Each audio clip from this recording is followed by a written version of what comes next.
Hi guys, here today to continue our Suit of Cups tutorials. Today working on the Nine of Cups, which is finally one of the more beloved cards of the deck. This card is a really good card, of course, for those of you who know anything about the Nine of Cups. It is sometimes referred to as the wish card, things coming true that you've always wanted, that sort of thing. So it's got really positive attributes in it. So let's take a look at what we've got in our trusty dusty book here. It is, of course, the title of the card is Happiness. And he says the number 9, Yesod, in the Suit of Water restores the stability lost by the excursions of Netzach and Hod from the middle pillar. Finally, after the 7 and the 8 really messed us up here as far as the purity of our element was concerned. With the 7 we found overindulgence, with the 8 we found asceticism, with the opposite of that, and then in the 9 we return back to the middle pillar and we find perfect happiness. It is also the number of the moon, thus strengthening the idea of water. So the number 9 being Yesod is of course the number of the moon, and so this has a very innately watery feel to it.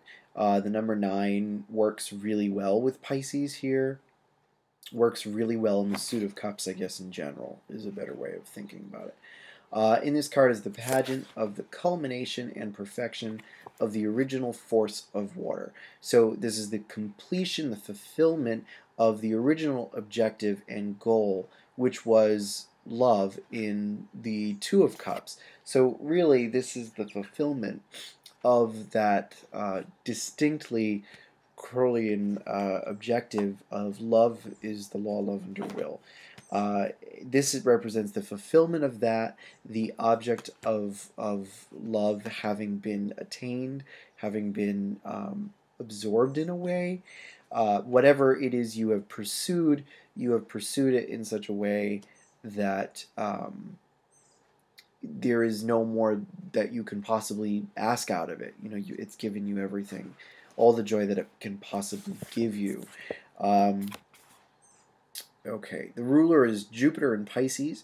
This influence is more than sympathetic, it is a definite benediction, for Jupiter is the planet of Chesed, which represents water in its highest material manifestation, and Pisces brings out the placid qualities of water. So because the card is Jupiter in Pisces, Jupiter likes being in Pisces, first of all. They work well together. I believe Jupiter is the ruler of Pisces. And so that definitely gives us a very strong complementary energy in this card. The number 9 is also, oh, that's down a little bit more. Jupiter, however, representative of Chesed, is considered to be water in its highest form. Chesed is considered water as opposed to Gevurah, which is fire. And each of the Sephirah is associated with a particular element, and Chesed is traditionally associated with the element of water, which I've always found a little confusing, but it makes sense. But long story short, the mercy involved in that idea really does enter into this card here and works really well with the energy of the card. So we have this setup is really perfect here, and literally the whole idea is perfection. Because when we get down here, in the symbol of the 9 cups, perfectly arranged in a square, overflowing with water, it is the most complete and most beneficent aspect of the force of water. So it doesn't get any better than this. It really doesn't. For Crowley's deck, the 9 of Cups is as good as it can possibly get. It's fulfilled. And this goes back to an old old numerology, going back even to Zoroaster, who said that the number 9 represented perfection. So really, Crowley tends to focus on 9 like that a lot, that 9 is a symbol of fulfillment and real perfection, and that 10 is not, which is different from weight, because of course if we think of weights, Suit of Cups, the 9 has a similar connotation, but it's the 10 that represents fulfillment and real total manifestation of one's fullest desires or whatever.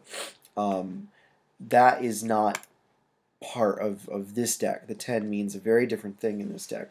But then he goes on to talk about this geomancy and how the card is connected to the geomantic figure Laetitia, which of course is joy in Latin. And he goes on and says that all the different geomantic figures, are sort of have mixed positive or bad vibes to them. But this one, Jupiter in Pisces, Laetitia, is one of the few really positive ones, basically. And it really resonates perfectly with the meaning of this card. But the consonance of Laetitia with this card amounts to little less than an identity. The wine is poured by Ganymede himself, blah, blah, blah, blah. And then he ends by saying, true wisdom, self-fulfilled in perfect happiness. Now, of course, Ganymede was the cupbearer of the gods. Basically, Zeus brought him up into heaven because he thought he was beautiful and turned him into basically the god's personal wait staff. So Ganymede has very, Venus-like qualities, very beautiful, youthful symbol in mythology. And that's all he's getting at there.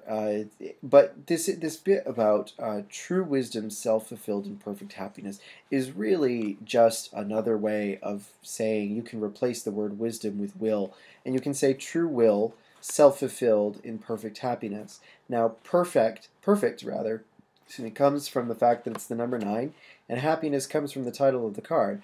So really, what he is saying is that this card represents what the result of having completed one's the object of desire contained in one's true will.